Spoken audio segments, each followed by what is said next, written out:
Hello everybody, welcome to Kona. I started this up beforehand just to get audio settings and everything right. There's a lot of narration in this game, so I won't be able to talk that much, so that's why I'm doing the intro beforehand. So I will talk when there's time. But anyways, let's start up a new game.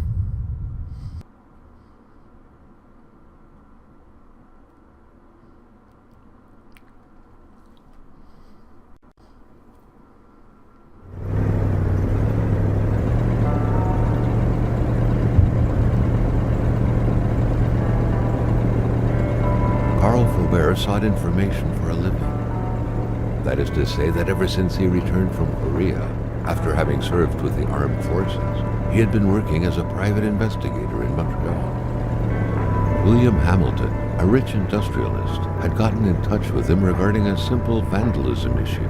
Nothing to write home about. Not worth hiring a private eye either, just so he can drive for hours on rough roads. But that's how it had always been. The client pays, Carl gets it done. Well, my friend just interrupted the video like that. So he knew I was going to be recording. They had set up to meet at the general store, his client's business. Well, actually, the entire village had William Hamilton's name written all over it.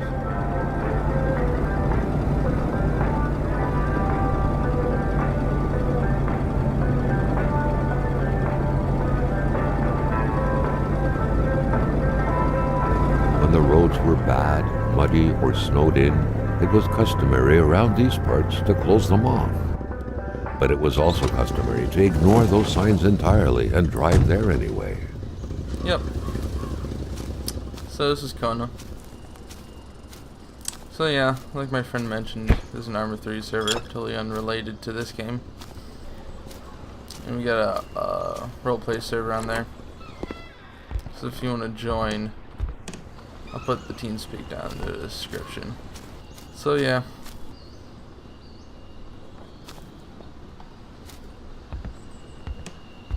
Firewatch Tower.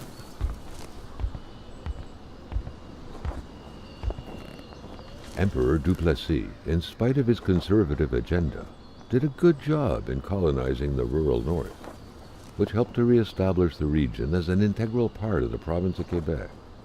The blue fleur-de-lis could be seen fluttering in the wind here and there, taunting the red Canadian flags on the other side of the province's boundaries. Look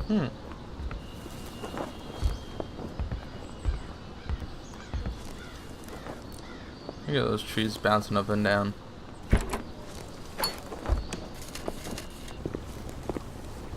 I like the games. Hamilton never mentioned a road-blocking barrier. Why was it needed here in the back of beyond? That would, however, be a mystery for another day. Carl had waited long enough for someone to come and raise it. Hamilton is waiting for Carl in the general store.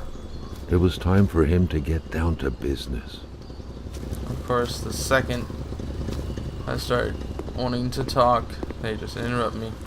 Carl was meeting his client in a store near this area. He was on the right track.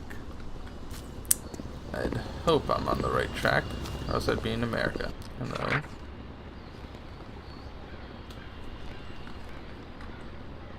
So I guess it will be good. Gotta leave a tip. To clear his conscience, a $10 bill. Carl was an honest man.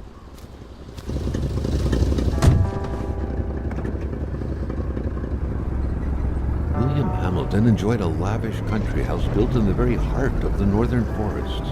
Not too far from here. The local populace was divided when it came to the affluent man. Some saw a wealthy philanthropist dedicated to improving the region's economy. Others an aging Englishman who would do anything to further his fortunes. And those ones hated him enough to go on about scheming against him. Hamilton had recently acquired a few local businesses, but the last straw was the reopening of a mine, which gave rise to a wave of protests and threats from the Cree people. Given these circumstances, Carl reckoned that a good number of people must be feeling compelled to oppose Hamilton in one way or another. So far, Only the industrialist's house had been a target, but soon enough, Carl thought, the target would become the man himself. Oh, that's gonna hurt. I blacked out. Yeah, that would knock me out for a few hours. I am going to write that man a very stern ticket. Carl needed to get out of there. The cold and the pain required urgent care. Oh, it's not working.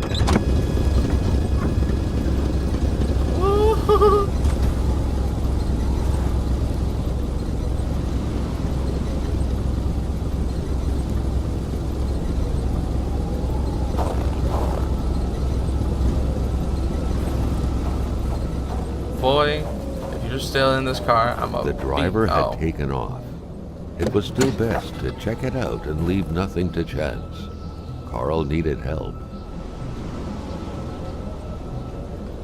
It was a small, locked box engraved with the letters W.H. Carl thought about taking it. William Nothing Hamilton. was to be left to chance. That's the name, William Hamilton. That's it, W.H. Oh, I need that. This deep in the country, his last hope was to find an abandoned garage or a farm by the roadside. His life depended on it. Yeah, it does depend on it. I mean, look at this. Look at this blizzard.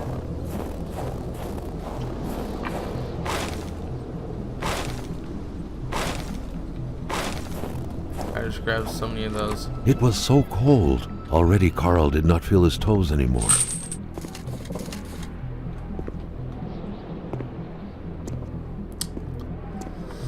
Carl does not feel his toes. Look at that nice looking fire.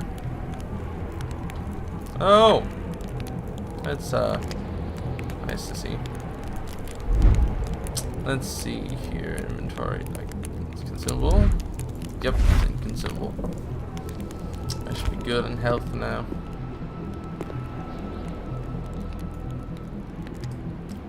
Can't take the rations.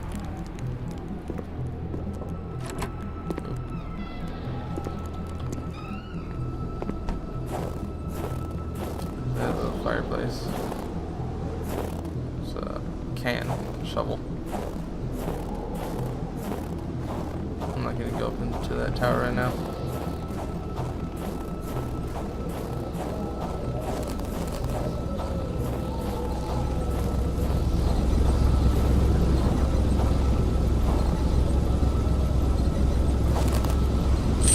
There we go.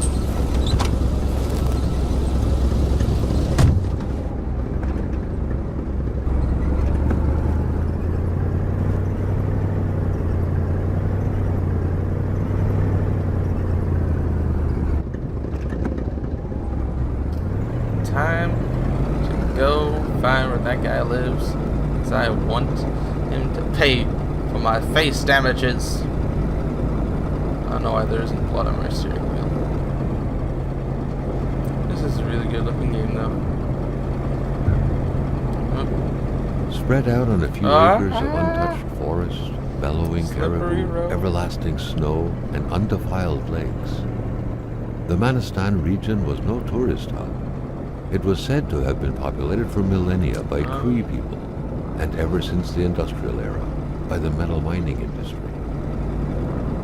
Carl's military training had made him a very punctual man. Being late to his meeting with Hamilton was out of the question. The truck was running on fuel. There we go. Loading into the next scene. Good thing that the general store was close by. Another abandoned truck over there. There's a few people in crashing vehicles.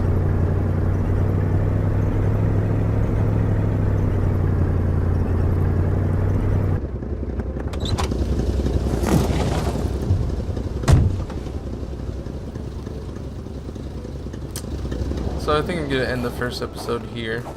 So, hope you guys enjoyed. Like, comment, subscribe. What's this? Gilles Lachance owned the general store. That is, before Hamilton got his hands on it. Okay, I'm sorry, I'm a squirrel. I get distracted easily. Okay. Catch you guys in the next episode.